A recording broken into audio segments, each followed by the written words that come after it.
Alright, what is up, you guys? I am here with the WrestleMania 18 review. And I actually have this one double sealed, along with the Insider's WrestleMania story. So that's pretty cool. But, this pay-per-view is kind of divided. You have the Icon versus Icon. Take a second to look at that cover. That is just beautiful. And, this was in Toronto at the Sky Dome once again. Of course, we were at WrestleMania 6 the first time. So, we actually have 11 matches on the main show. On the kind of a dark match, we had Albert Rikishi and Scotty 2 Hotty versus Lance Storm, Mr. Perfect, and Test. So, the main show, we started off with Rob Van Dam versus William Regal for the Intercontinental title, and you'll see this a lot on this pay-per-view. Very short matches. This one, along with the next one, only went 6 minutes and a few seconds, but this was enjoyable. It's kind of compared to WrestleMania 17's opener, which also involved William Regal, but I think I enjoyed this one a little bit more. Maybe it's because I'm an RVD fan, but I thought this was a great opener.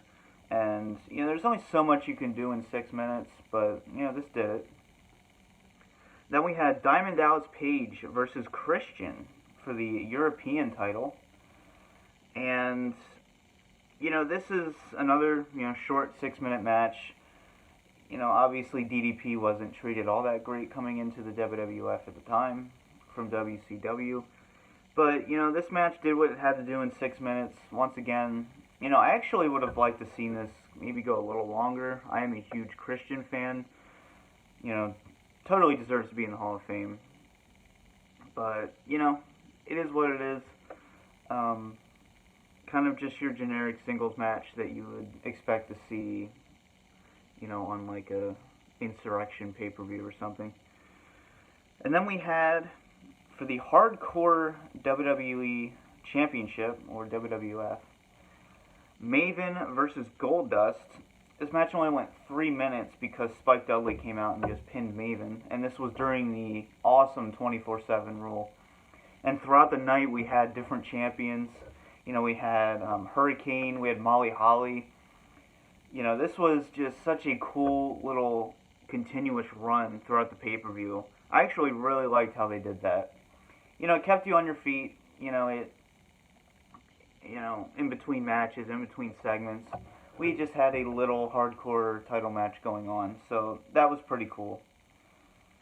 And then we had Kurt Angle versus Kane. This match went 10 minutes, so the longest match on the card so far. I feel like Kurt Angle could have had a better match with somebody else. He had a match with Benoit at WrestleMania 17, and then Brock Lesnar at 19. So I feel like, nothing against Kane. I just feel like they might not have the best chemistry when working together. But that could also go hand in hand, clashing of styles here.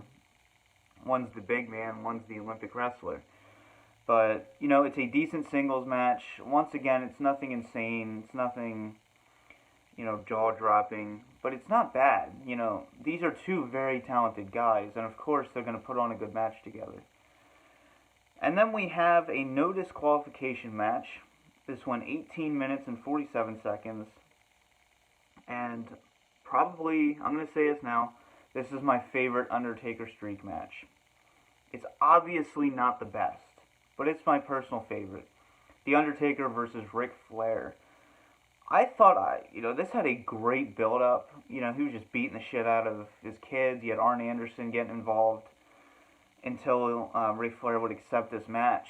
I love this match. You have kind of that classic no disqualification match, along with, a lot of in-ring psychology, storytelling. It's not just some brutal match. No. There's a story in there, and there's match quality. And I love this match personally. Looking at it unbiased, this is a really good match still. It still holds up, and it's one that I recommend everyone go check out because, this is a great match. And then we had Edge versus Booker T, another 6-minute match. I don't know if they tried this or what. Um, you know, I think Edge in 2002 was still trying to figure out where he was going because, he was coming off of Edge and Christian, which is my favorite tag team of all time. And, not really putting anything against him, I just feel like he was kind of in that little transitionary period. I feel like WrestleMania 21 was really when he hit that, next step. And, this match with Booker T, it's alright. There's really no really bad matches on this card. It's just kind of very average matches at some points. And then we have Stone Cold Steve Austin versus Scott Hall. I really don't like this match. I feel like, it's not a bad match, but, they wanted to do Hulk Hogan versus Stone Cold, and they went with The Rock instead. So unfortunately, nothing against Scott Hall, but I feel like Stone Cold could have had a more high-profile match. Whether that's putting him in the main event, WWE title match, or what. But, it's just frustrating. We also had Kevin Nash coming out as well, and this was still, NWO, of course. So, it's not a bad match. It went almost 10 minutes, but I just think it's not anywhere near the match that Stone Cold could have had at WrestleMania. It's just kind of a wasted opportunity. And then we have Billy and Chuck versus APA versus the Dudleys versus the Hardys in a fatal four-way, it's called a Four Corners elimination match. This was a very entertaining match. You had Jeff Hardy constantly fucking with Stacy Keibler, which was just hilarious. You had just a lot of action, and I love the elimination aspect. I've always been like that. I love elimination style matches. So this was a really fun. It went 13 minutes and 50 seconds, so it got a lot of time for a tag team match. But I'm glad it did because this was very entertaining. It's good placement for what we have next, which was The Rock versus Hulk Hogan, or Hollywood Hulk Hogan, I should say. As we all know, No Way Out 2002, the NWO made their pay-per-view debut there. And, this obviously, it didn't last too long, the NWO and the WWF, because this kind of saw that breakup and face turn from Hulk Hogan. But this match went 16 minutes and 23 seconds, and people are very divided on this match. They always say, if you take the crowd out of this, this is just a so-so match.